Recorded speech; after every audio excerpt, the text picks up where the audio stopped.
کہ اپنے مراتب ہیں. ایک مادہ وہ ہے جسے آپ ترازو میں تول سکتے ہیں، ایک مادی حقیقت وہ ہے جسے آپ ترازو میں تول نہیں سکتے. یہ جو لائٹ نظر آ رہی ہے آپ کو، یہ ایبسٹریکٹ ہے یا میٹیریل ہے؟ یہ نور مادی ہے یا نہیں؟ اسے تول سکتے ہیں آپ کسی صورت سے؟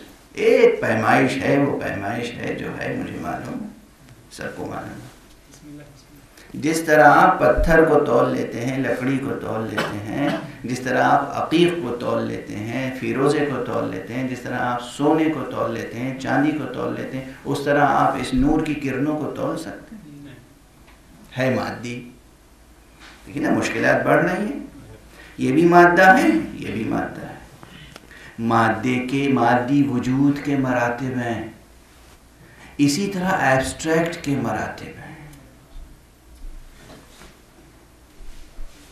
آپ کا اور ہمارا نفس ایک منزل وہ ہے کہ جہاں یہ نفس مجرد ہے، ایبسٹریکٹ ہے.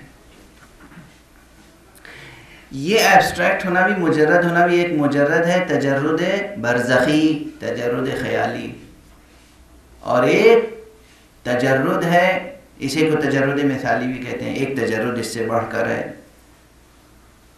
اور ایک ہے ما فوق تجرد. ما فوق جملہ برداشت کر لیجئے اور محفوظ کر لیجئے، جو لوگ نوٹ کر سکتے ہیں نوٹ کر لیں. تشریح کا یہ مقام نہیں ہے، وقت نہیں ہے. ایک تجرد کا مقام ہوتا ہے کہ جہاں ماہیت سے بھی مجرد ہو. بس اب یہ بہت مشکل مسئلہ ہے، ماہیت سے بھی مجرد ہو. جب اس انسان کے لیے، ہمارے اور آپ کے لیے ایک منزل یہ ہے کہ ماہیت سے بھی مجرد ہو، تو پروردگار نے جسے اپنا مصطفیٰ بنایا ہے، مرتضیٰ بنایا ہے، پروردگار نے جنہیں بلندیاں عطا کی ہیں، ممکن نہیں ہے کہ ان کی حقیقت ذات کو ہم سمجھ سکیں. اور جب سمجھنا ممکن نہیں ہے تو غلو کہاں ممکن ہے؟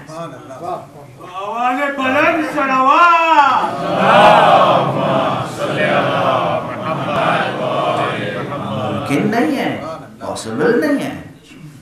کوئی کہے کہ ہم علی ابن ابی طالب کی معرفت رکھتے ہیں اور ہم سمجھاتے ہیں علی کیا تھے.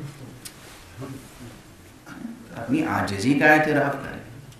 عاجز ہیں ہم اور آپ جوہر مصطفیٰ کو سمجھنے سے، عاجز ہیں ہم اور آپ جوہر علی مرتضیٰ کو سمجھنے سے، عاجز ہیں ہم اور آپ جوہر زہرا کو سمجھنے سے.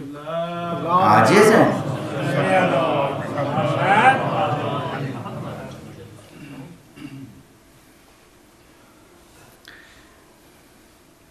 بس یہ ہے کہ ہم یہ جانتے ہیں کہ یہ مخلوق خدا ہیں.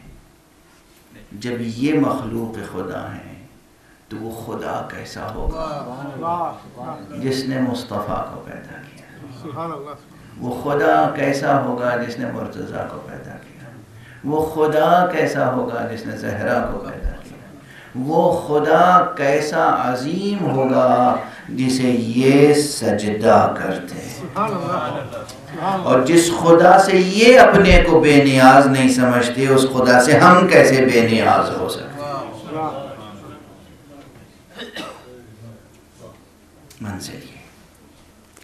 منزل یہ